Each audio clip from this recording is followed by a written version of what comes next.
شلام لوخن خزيان المغبة من نوخن إلى آشر بت أوشانا من Assyrian Times Cast هلبت أرخت إيديو إلى خبر صوبها رابا بيشادية جو أطرة أستراليا بريشايت جو أمتن آتوريتا هلبت إقارة لقالا قد إيديو هاوي عمان إلى وزيرة شخلابة مزاغة عوزة أستراليا أي تبقتا أي انترفيو بهويا بلشانة إنجليش بخالد آلا مصويخ خيالوخن.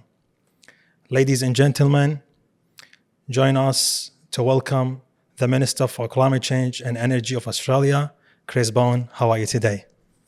Spy, Ducky. Spy, Basima Rava. Slava Lokon. Great to join you, Ashur. Thank you so much. And it's an honor for us. And honestly, thank you so much for your time. My pleasure. And welcome in Assyrian Times podcast. And thanks for what you're doing for the Assyrian community, volunteering your time to give the information to the Assyrian community. It's so important. There's many different Assyrian media, but the community needs it. So I want to thank you for what you're doing. Thank you. Thank you so much. It's an honor for us. We have the hero behind the scene, George, as well. He's a perfectionist. He's making sure everything's perfect for the broadcast. Thank you. Thank you so much, Minister. We start with, can you tell us what inspired you in your journey to become a politician? So, Ashur, I grew up around here. Mm-hmm. I grew up in Smithfield, went to Smithfield Public School, St. John's Park High School. Mm-hmm. My dad was a shift worker. He worked a midnight shift, 11 p.m. to 7 a.m. every day. My mum was a childcare worker. So growing up here, especially in the 80s and 90s, I thought something wrong.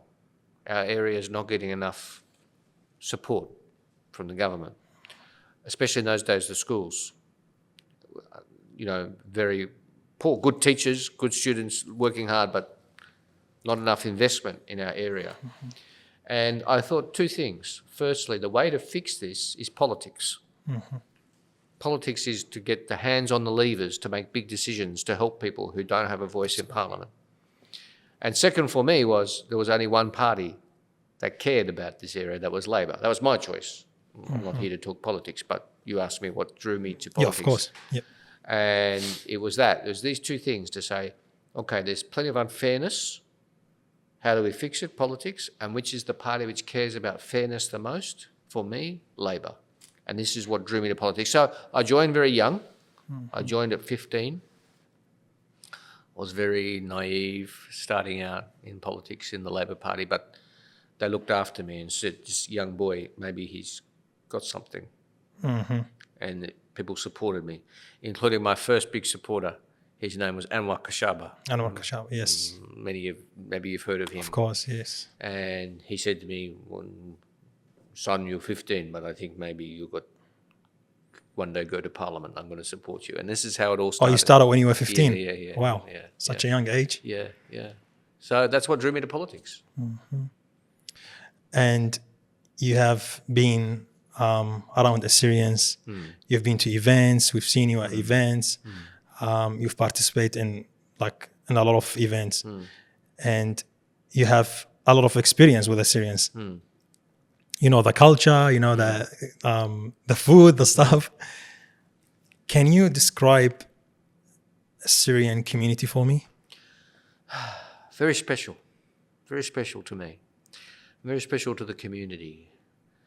You know, I grew up with Assyrians again in the 80s and 90s.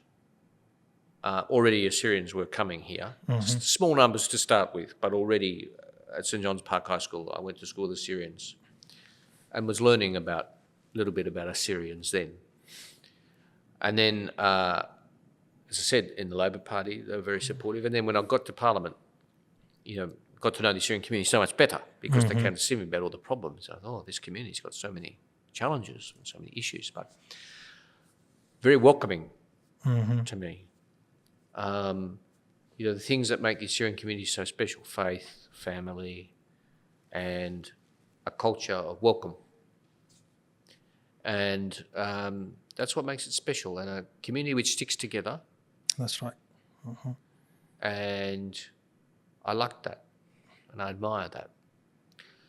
And so, I was very touched. One day they gave me an award, Assyrian Man of the Year. I said, I'm not Assyrian. They said, no, you are Assyrian. Very, very touched. And it's a community which will always be very special to me. I remember at Assyrian New Year event this year, you said something in Assyrian. Do you remember it? Can you say it again? Was it Hoya Brekta Rishitshita Gagula Ataraya? Yes. Every day I try to learn one word of Assyrian. Sometimes It's hard, but it's yeah. hard.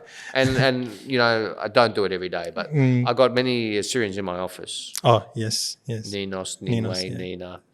Special thanks for Ninos for making this happen also.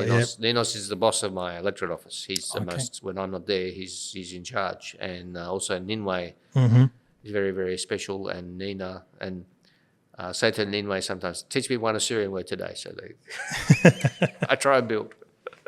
That's good. Minister, what's a day in the life of a federal minister? It changes, Ashur. It's never the same because I have many jobs. I'm the member here, I'm the minister, and it depends.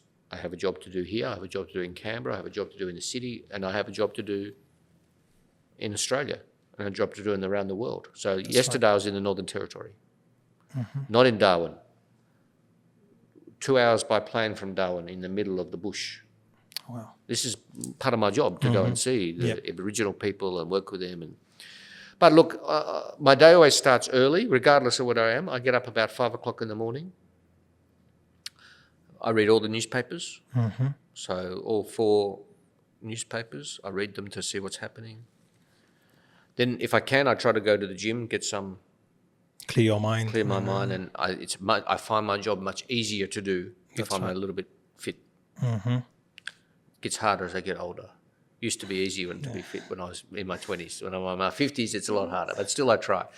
But not every day. I couldn't go today. I was too busy. And then I start my day. It might be in my Fairfield West office, might be in my city office, might be in my Canberra office, or might be travelling. But all the time on the phone to my staff, working out what we're doing, what's next, what my plans are. Usually at night, maybe a function, giving a speech. Again, might be local, might be Fairfield, or might be in the city. And constantly, the next day will be different. But they're long days. I normally start, as I said, at 5 a.m. When Parliament's sitting, work through. Parliament used to sit till like 11 p.m. Now it doesn't do that so much. It breaks earlier. But still you're in Parliament working. People say, what's it like when it's cold in Canberra? So I don't really know because I'm just inside working. I don't really. It's hard to manage all this together, honestly. Yeah. But it's very rewarding because, yes, it's hard work and it's a lot of time away from family, but it's very rewarding because you're helping people, especially locally. That's right. Yes. Many people come with problems, and when I can't help everyone. Sometimes I can't help them. I always try, or if I can't, I tell them, look, I'm sorry, this problem is not. I can't help you, or whatever it is, but I always try to find a way to try and help them. And it's very rewarding when we can help them and solve their problem. Exactly, and sometimes they come back to the office with baklava, happy. I say, I don't need baklava, but still it's nice. It's nice, yeah. Minister, Australia has made big promises around the zero net. Are we really on track?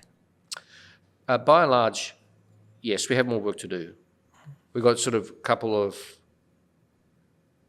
milestones. I don't want to get too boring for the listeners, but 43% emissions reduction by 2030. This is the first one. And yes, we are by and large on track for that, close. And then, yes, we have more work to do to get to net zero. But also we have to ask why. Why? Because the planet is so important. Our environment is so important. Of course, yes. And people say, warming. Yeah, look, out here in Western Sydney, we are the ones who will pay the price of climate change. Because, how many people, Assyrians, non-Assyrians, live in apartments with no air conditioning, it gets so hot, we don't have as much trees as other areas. It's for our people we have to do this. And also we can create economic jobs and investment by the new energy. So yes, Ashur, we are largely on track, but we've got more work to do to keep on track and become more on track. But also it's important that we do more together. What are the biggest challenges? For Australia in Yeah. climate change? Well, we're traditionally a fossil fuel economy. We're very lucky. We've been blessed with coal, gas, not so much oil, some oil, but more coal and gas. And we've used that, and that's been great. It's been very good for Australia. But when we did that, when we started burning coal and gas, we didn't know we were hurting the environment. No one knew that it was going to warm the environment. So when you know, you have to act. Exactly. Otherwise, you're negligent. It's your fault too. If they didn't know, it's not your fault. But if you know and you do nothing, it's your fault. So this is the challenge. But we're doing okay. So we got now around 40% of our electricity comes from renewables. That's not bad. But we need to increase it, not to 100, but to 82, we say, by 2030. And that will happen by 2030. Yeah, that's the plan. But this is also good because, renewables are very cheap. Yeah. Because once you put the solar panels, once you put the wind turbines, once you put the battery, very little cost That's to right. run it. Yeah. With coal and nuclear and gas, you have to keep maintaining it and working on it, and That's right. it's much more expensive. So people say, if renewables are so cheap, how come my bill's going up? I say, because we don't yet have enough renewables. Because still we've got 60% fossil fuels. So it's a long, long task to go. Minister, what role do you see young people playing in shaping climate policy? Very important, because these are the ones who will have to deal with it if we don't get it right. So young people, will be around. This is why we're doing it. Because probably it'd be okay while you and I are, active. But when we're retired or after we're gone, it's young people who will have to They will take that role. Yep. deal with it. And if the planet has warmed so much, it's a very bad legacy for them. So I love talking to young people. Now, young people often ask me, why come you're not doing more? Sometimes older people say you're doing too much, but young people say, you should do more for climate change. And I understand that. And I understand the passion, and I welcome it. But I say, but listen, it's my job to make it work. I can't promise you 100% tomorrow because it's not going to happen. It's not realistic. But young people have a very important role to play. How is the government supporting households with the raising of electricity prices? A few things, Ashur. We're given energy bill relief, 3 lots of energy bill relief. But I think even more important now, we're making it cheaper for households to get batteries. Because ultimately, if you have solar panels on your roof and you have a battery, your energy bill goes right down. Some people to zero. Okay. Especially if it's just 2 people at home. If it's family, maybe not. But for 2 people at home, just 2 people with good solar panels and a good battery, you never get an electricity bill again. So, but batteries are very expensive. So we're making them cheaper for people, 30% from July 1. And already thousands of people have put batteries in just in the last month. And especially people in Western Sydney and in suburbs, because people need to make their energy bill cheaper. Many people here have solar panels. Yes. And it works well. So we've got a long way to go, but this is the sorts of things we're doing to help. Thank you, Minister, for explaining this. Another thing, Minister, many migrant communities, including Assyrians, are passionate about the environment, but they feel left out of the bigger conversation. How can we be more involved? Let's do it. Let's do it. I want Assyrian community and all ethnic communities involved in the climate change debate more. There's some groups, I've been to speak to them, in Parramatta, Multicultural for Climate Change, who want to get more involved too. And one of the things, I think we should hold some forums, about the battery policy, for example, to explain it to people, because people don't understand. If we hold some forums for the different communities to say this is how it works. These are the sorts of things we'll work on. But as I said, it's our people, Western Sydney and Assyrian community and other ethnic groups, who will pay the price of climate change because it gets so hot out here. It's hot longer. Older people can't cope. If you're an old man or old lady and it's so hot, it can affect your heart. This is the sort of thing that worries me, why we have to act. That's right. From a minister, I want your advice to the young minorities communities, like people who wants to join politics, what advice would you give for them? I love it when a young person asks me for advice about joining politics because it shows passion for the future. I had one today. I won't tell you his name. A young Assyrian man came to see me in my office, made an appointment. How do I get involved in politics? What do I do? How do I help my community? He wants to help his community. And I'll tell you the same as I told him. You have to choose a party. I choose Labor. But if you don't choose Labor, okay. That's okay with me. Join. Get involved. Become active in the party. And over time, not everyone will go to Parliament. Some will go to Parliament, some won't go to Parliament. But everybody makes a contribution. That's right. So I say to young people, study hard. This guy was a little bit older, he'd already studied. But, you know, if you're still at school or uni, study hard because what you learn will be important. Join the party. Also join other groups. Join, you know, the community groups, Axia, Young Assyrians, whichever one you want. And be active and involved. And we will help you. I will help you. I will always see a young person who needs advice. Always. Sometimes they write to me. I write back, handwritten letter, encouraging them to be involved. Because you know, I can't go. That's nice of you. You've always been supportive for the community. And I want to see more. I want to see more young people. Everyone's getting older. All the leaders getting older. We have to prepare the next generations to take over. Minister, back in April, the Assyrian Church of the East, they announced a 5 million pledge from the government of Albanese with your support to build a new community hall in Leppington. Now, we want to know, is the government still committed to this project, and what our people are expecting in terms of timeline and progress? So we're 100% committed. Yes, we made a promise and we'll deliver the promise. But the timeline is up to the church. It's a church project. We're supporting the project. We're not building it. So his beatitude is the boss. Marmila's the boss of the project. Yes. So that it will be built as fast or as slow as the church wants to build it. When they're ready, we will give them the money. What we do is, I'm sure you'll understand, we don't give 5 million today. We say, okay, when you lay the concrete, we give you 1 million. When you build the bricks, we give you 500,000. You know, we stage it out. Yep. It's milestones. So we'll sit down with the church and do the contract now for all this. But when they're ready, we'll be ready. That's right.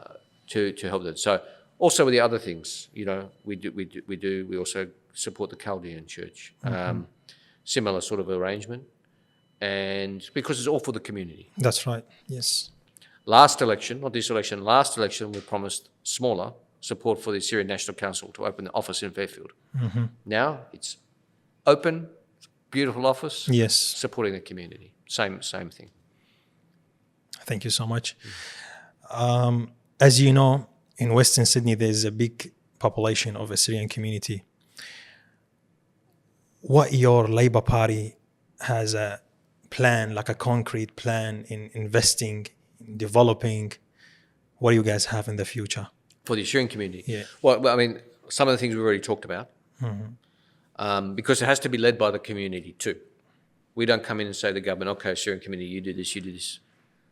Community comes to me and says, we want to do this. I say, listen, okay, I can support that. This one's a bit hard. We work on this one. We're working on it together, community-led, supported by government. I think the community centre in Leppington will be beautiful, but not just for Leppington. Will be for everyone. Assyrians from all over, not just Assyrians too, you know, all the groups. Of course, different communities, yeah, of course. Marmilas will say, okay, we don't need it tonight, you use it, etc. So it's for everyone too. So we will continue it because we've got much work to do. And also, what's good for the whole community is also good for the Assyrian community. So, for example, we're rebuilding Fairfield Hospital. More than 500 million from governments, federal and state. More from state because it's a hospital, but we're putting in 80 million to rebuild Fairfield Hospital. This is good for everyone. If an Assyrian old man falls down and breaks his leg, we want him to be fixed in Fairfield Hospital as quick as possible. At the moment, Fairfield Hospital, the doctors and the nurses, they try their best. But it's 40 years old. Yeah. So we're rebuilding Fairfield Hospital. That's good for everyone, including the Assyrian community. Yes. Plus the Assyrian commitments like the community hall and working together on the schools. You know, we support St. Hermed's and Mar Nasai and, you know, working together with Mar Milas, Mar Benjamin, all the Church for Better services. Thank you so much for your support. What plans do you guys have for migrants who are like new arrivals to Australia?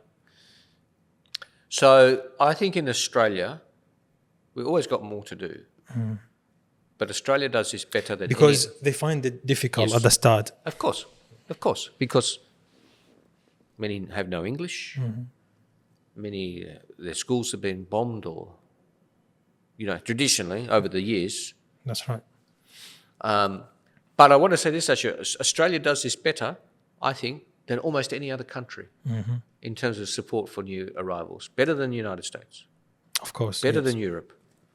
Maybe Canada does it like us. We're both, Canada and Australia both do it well. Canada doesn't take as many Assyrians as Australia does, but they take the refugees well and they do good support. We have to do English training, we have to do education for skills, but we do a lot of that. But also the community does it too. We work together. Yeah. What do you expect from them? From the community? Work to help us with the new arrivals. The community does this. Church, everyone, not just the church, the whole community helps the new arrivals and help them adjust. But how many, yes, it's tough, you're right, but also how many Syrian arrivals I see start small businesses and learn their English, and within 10, 15 years, where would we be without them? So I think by and large it works very well. In terms of supporting small businesses, does Labour Party do support? Absolutely. So we got things like the instant asset write-off we've extended. It's tax policy. It's too boring to talk about for too long, but it's good for small businesses. Also, the batteries policy helps small businesses. The batteries policy works for businesses as well as houses. Yeah. If you've got a business which has fridges, maybe a delicatessen or a Iraqi restaurant or something, you use a lot of electricity. A battery will help you. So all this is policy for small business. Last words for the Syrian community. Basima Rabba. Todi. Basima Rabba Todi. Honestly, Minister, thank you so much for your time. It's a pleasure for us to have you here today. Thank you again. Well, it's been it's the pleasure of my life to represent the Assyrian community in Parliament. And as I said, it's very special for me to represent the area I grew up in. Some people, MPs, come in from outside. I never wanted to do that. I always want to be the MP for my area. And a big part of my area is the Syrian community. Yeah. And so people say you're always giving speeches about Parliament about the Assyrians. Even the Prime Minister said to me once, he said, "What, you and the Assyrians?" And this is a good thing. It means that people notice that we work together and stand up for each other. So, Basima Rabba.